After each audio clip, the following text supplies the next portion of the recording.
India TV YouTube channel को subscribe करें और बेल आइकन दबाएं।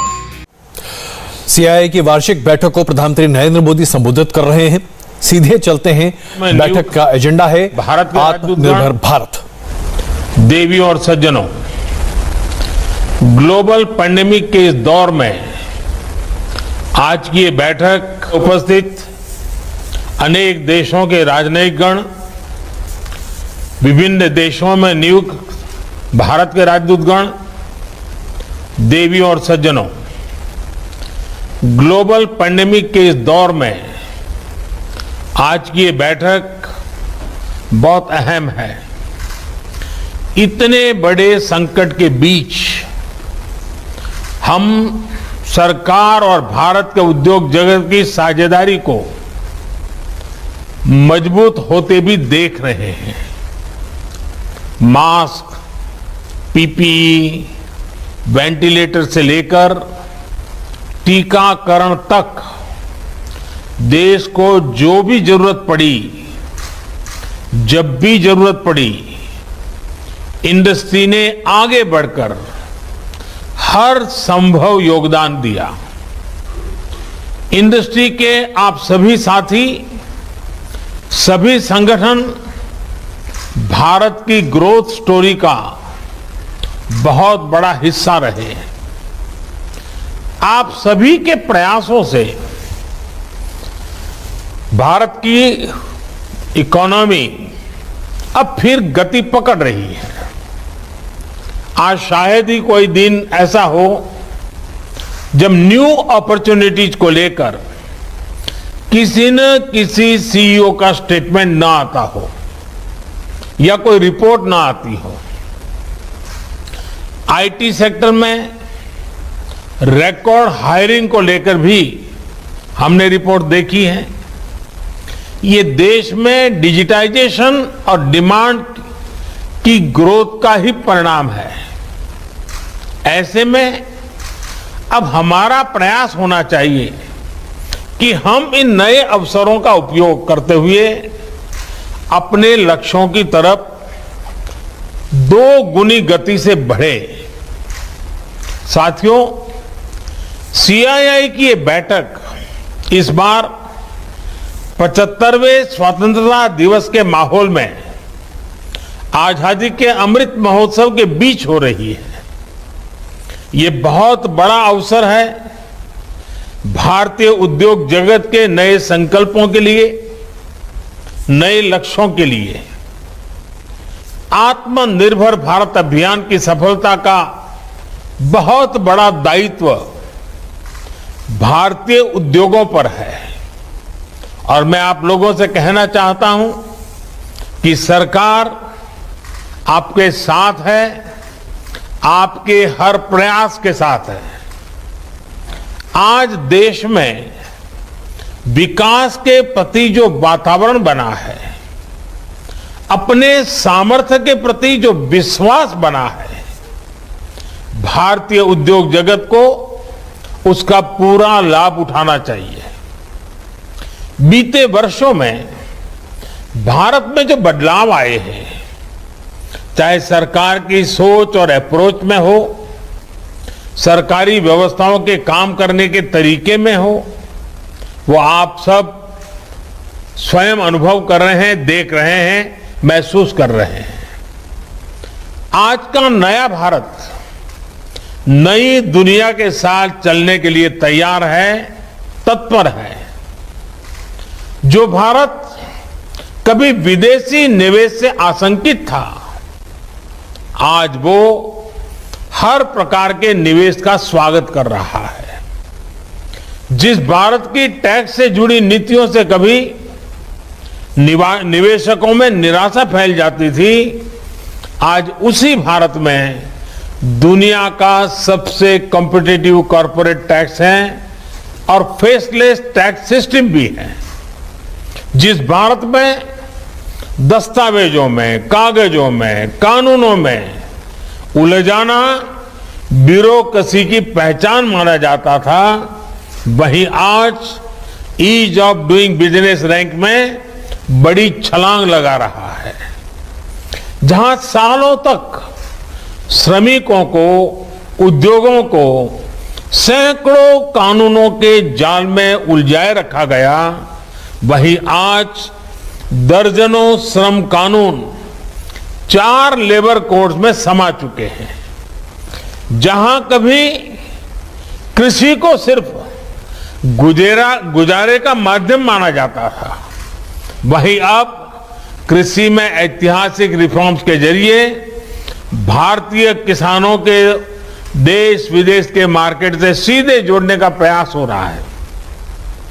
इन्हीं सब प्रयासों का नतीजा है कि आज भारत में रिकॉर्ड एफडीआई भी आ रहा है और एफपीआई में भी नए रिकॉर्ड बन रहे हैं।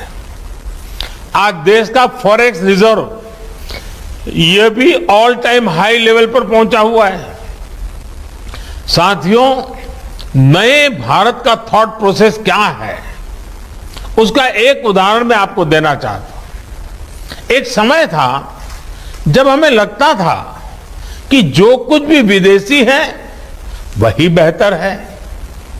इस साइकोलॉजी का परिणाम क्या हुआ, ये आप जैसे इंडस्ट्री के दिग्गज भली भांति समझते हैं।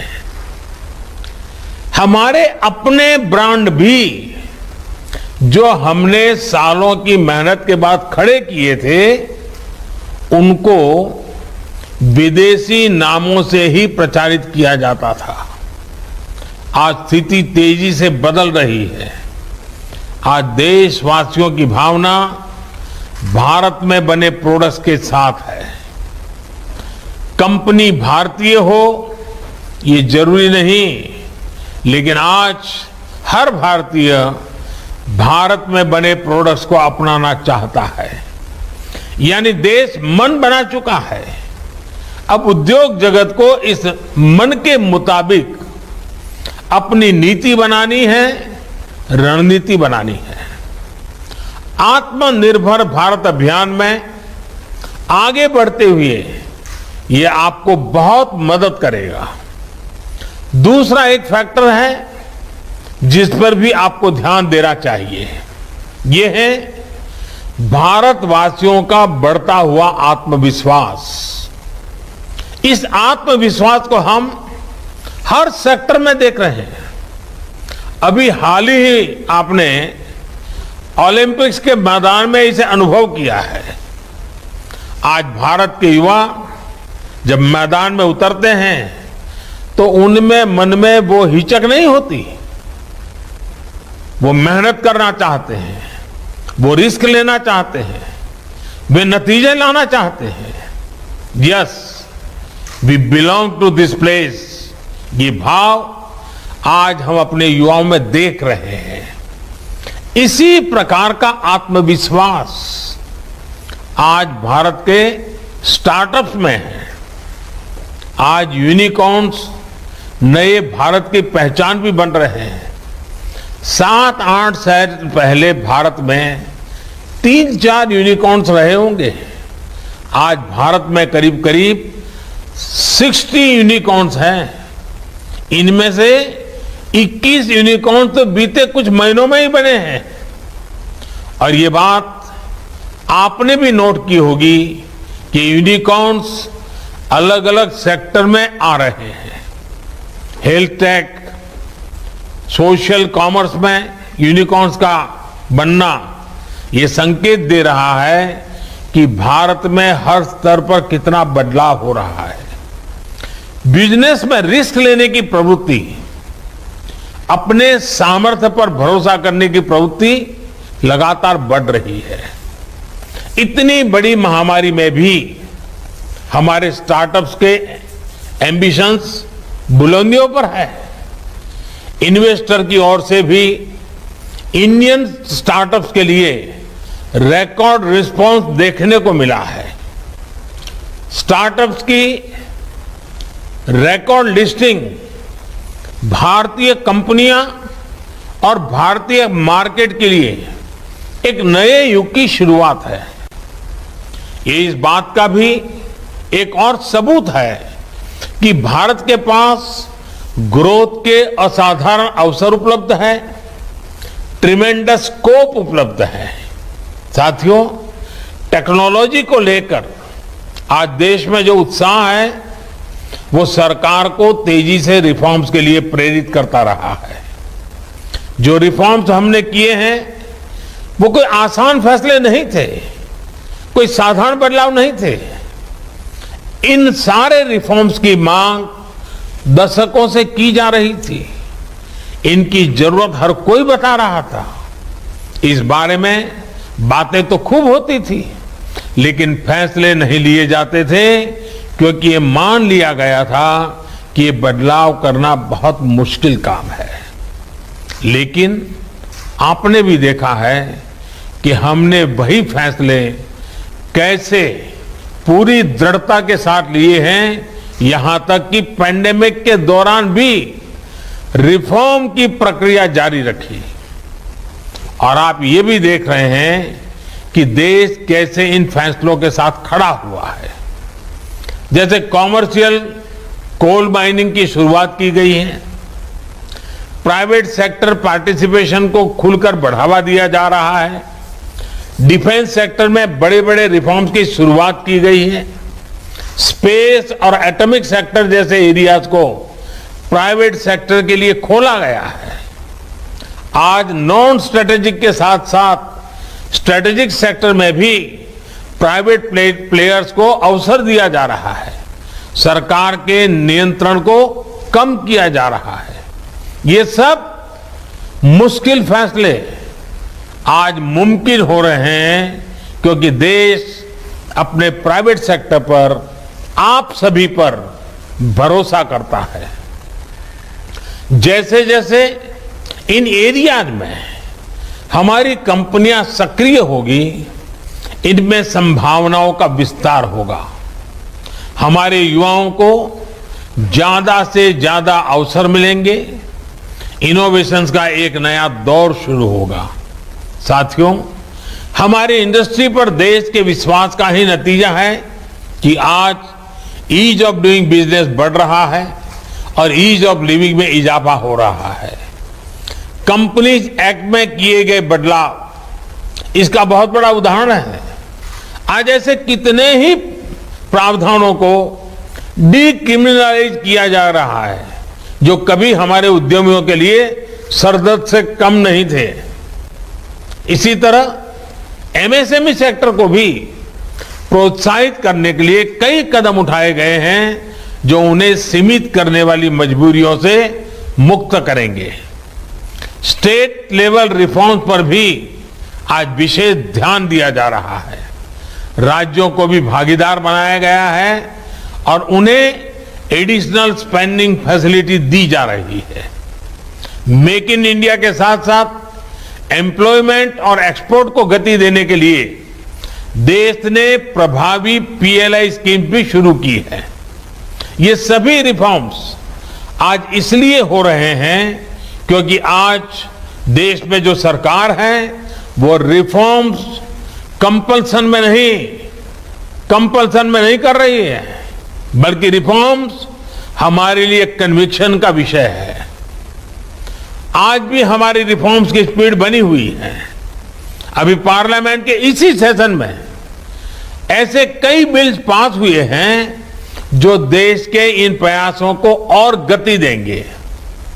The factoring regulation amendment bill छोटे व्यापारों को क्रेडिट हासिल करने में मदद करेगा। Deposit insurance and credit guarantee corporation amendment bill small depositors के अधिकार की रक्षा करेगा। अभी हाल में हमने अतीत की गलतियों को सुधारते हुए रिट्रोस्पेक्टिव टैक्सेशन को भी समाप्त करने का निर्णय लिया है। इस फैसले की इंडस्ट्री में जिस तरह से सराहना हो रही है, मुझे विश्वास है इससे इंडस्ट्री और गवर्नमेंट के बीच विश्वास और मजबूत होगा। साथियों, आज देश में वो सरकार है जो राष्ट्र हित में बड़े से बड़ा रिस्क उठाने के लिए तैयार है। आपको याद होगा, जीएसटी तो इतने सालों तक अटका ही इसलिए क्योंकि जो पहले सरकार में वो पॉलिटिकल रिस्क लेने की हिम्मत नहीं जुटा पाए। हमने ना सिर्फ जीएसटी लागू किया, बल्कि आज हम रिकॉर्ड जीएसटी कलेक्शन होते देख रहे हैं। ऐसे कितने ही उदाहरण मैं आपको गिना सकता हूं, बता सकता हूं। आज आपके सामने एक सरकार है जो हर बंदिश को दूर कर रही है, हर बाउंड्री को पुश कर रही है। आज एक सरकार है जो आपसे पूछ रही है कि भारतीय उद्योग जगत की ताकत बढ़ाने के लिए बताइए अब और क्या करना है। साथियों, हमारे पूर्वज कह गए हैं, नैकम चक्रम परिभ्रमति, यानी सिर्फ एक पहिए से गाड़ी नहीं चल सकती, सारे पहिए ठीक से चलने चाहिए। इसलिए इंडस्ट्री को भी रिस्क लेने की अपनी नेचुरल टेंडेंसी को थोड़ा सा और बढ़ाना होगा। आत्मनिर्भर भारत के संकल्प की सिद्धि के लिए नए और मुश्किल रास्तों को चुनाव भी हमें करना ही होगा। इन्वेस्टमेंट और रोजगार की गति को बढ़ाने के लिए इंडस्ट्री से भी देश की बहुत उम्मीदें हैं। पब्लिक सेक्टर के फुटप्रिंट्स को रेशनलाइज और मिनिमाइज करने के लिए भी नई पीएससी पॉलिसी के जरिए निर्णायक फैसले लिए जा रहे हैं। इसमें इंडस्ट्री की तरफ से भी ज्यादा से ज्यादा उत्साह और ऊर्जा दिखनी चाहिए। नेशनल एजुकेशन पॉलिसी के माध्यम से एक बहुत बड़ा कदम देश ने उठाया है। इसमें स्कूल स्किल से लेकर रिसर्च तक का एक नया इकोसिस्टम तैयार करने का भरपूर रोडमैप है। इसमें भी इंडस्ट्री की एक सक्रिय भूमिका बहुत जरूरी है। विशेष रूप से रिसर्च एंड डेवलपमेंट पर इन्वेस्टमेंट को लेकर हमें बहुत गंभीरता से काम करना है। आत्मनिर्भर भारत के लिए R&D पर हमारा इन्वेस्टमेंट हमें कई गुना बढ़ाना होगा और ये सिर्फ सरकारी प्रयासों से ही संभव नहीं है। इसमें इंडस्ट्री की बहुत बड़ी भागीदारी की जरूरत है। हमारा लक्ष्य ब्रांड इंडिया को मजबूत करने का है। हमारा लक्ष्य देश को समृद्धि और सम्मान देने का है। इस लक्ष्य की प्राप्ति के लिए हमें अपनी पार्टनरशिप को मजबूत करना है। मैं आपकी हर समस्या के समाधान के लिए, आपके हर सुझाव के लिए हर वक्त उपलब्ध रहा हूं और आगे भी रहूंगा। मैं फिर एक बार इस आजादी के अमृत महोत्सव के कार्यकाल में आपको भी अनेक अमृत संकल्प करने के लिए प्रेरित करें और आप सब संकल्प के साथ, नई ऊर्जा के साथ आगे आए। आप सभी को बहुत बहुत शुभकामनाएं। धन्यवाद। अभी आपने देखा प्रधानमंत्री नरेंद्र मोदी सीआईआई को संबोधित कर रहे थे और उन्होंने भारत में जो विकास की गति है उसका सिर्फ व्याख्यान ही नहीं किया, बल्कि यह भी बताया कि आज सरकार ने बदले हुए आर्थिक माहौल में कितने बड़े बड़े और दूरगामी फैसले लिए हैं। उन्होंने आह्वान किया कि सिर्फ सरकारी खर्च से देश की तरक्की नहीं हो सकती, प्राइवेट सेक्टर को भी हाथ से हाथ मिलाकर सरकार के फैसलों के साथ आगे बढ़ना होगा। इंडस्ट्री की मांग को देखते हुए सरकार ने कई बड़े आर्थिक फैसले लिए हैं। उन फैसलों का भी दूरगामी नतीजा सामने आ रहा है और स्पष्ट हो रहा है कि किस तरह से सरकार लगातार देश की तरक्की में आगे बढ़ रही है। लेकिन इसके लिए आवश्यक है कि प्राइवेट सेक्टर के पार्टिसिपेशन को भी उतना ही बल मिले, उतना ही जोर मिले, क्योंकि विकास के रास्ते पर चल कर ही देश तरक्की कर सकता है, लोगों को नौकरियां मिल सकती हैं। बने रहिए हमारे साथ, एक छोटा सा ब्रेक लेते हैं, तुरंत वापस आते हैं और चर्चा करेंगे। प्रधानमंत्री ने आज जिस तरह से आर्थिक गति की चर्चा की है, वो आर्थिक गति देश में किस तरीके से बदलाव ला रही है। बन रही है हमारे साथ। नमस्ते, मैं हूं मीनाक्षी जोशी। वीडियो और खबरों से अपडेट रहने के लिए India TV YouTube channel subscribe करें, बेल आइकन दबाना ना भूलें। जुड़े रहें इंडिया टीवी के साथ।